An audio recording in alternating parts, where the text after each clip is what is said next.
मैं आप सब लोगों को बस एक ही चीज़ बताना चाहता हूं कि हम सभी लोग प्रतापगढ़ में, जी हाँ प्रतापगढ़, और जगह का नाम है करणपुर, सॉरी माय मिस्टेक।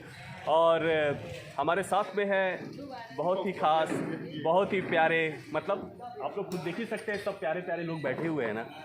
और हम लोग फिल्म कर रहे हैं प्रतिशोध नागिन के, जिसके डायरेक्टर है हमारे सुरेश जैन जी। बहुत अच्छी फिल्म बन रही है। हमारे राइटर साहब खड़े हैं टोपी लगा के।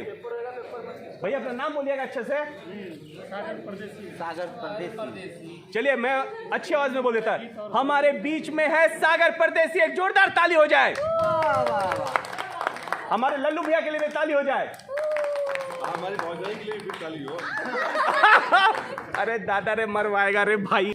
हमारे साथ में पांडे जी भी हैं, निशा जी हैं, मंजीत भैया है, आदित्य भैया है, नीलू जी है, और हमारे राइटर साहब भी हैं, लल्लू भैया है, दीक्षा जी हैं, नागिन है मैन।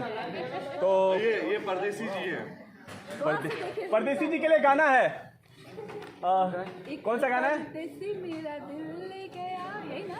नहीं, राजा हिंदुस्तानी का एक गाना है ना कोई। परदेसी। यस, देसी जाना नहीं, जाना नहीं।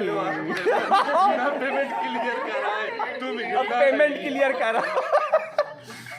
देखिए ये ज़िंदगी का सफ़र है। इसी तरह मैं चाहता हूँ कि हर इंसान एक दूसरे के साथ इसी तरह हंसते रहे, बोलते रहे, आगे जिनके जो भी सपने हैं, जो वो करना चाहते हैं, सारे लोगों के सपने पूरे हो। हर हर महादेव। हर हर महादेव। मैं आप सब